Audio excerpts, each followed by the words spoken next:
De unha bella frase que unha maza cada día alexa o médico da túa vida. E parece que isto é certo, xa que consumir diariamente esta froita prevén moitas enfermidades. É moi boa, por exemplo, para mellorar a memoria.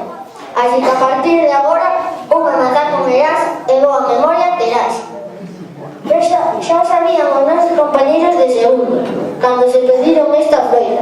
Con todos vos, os alumnos con mellor memoria do cole, coa súa actuación a mazá de merenda.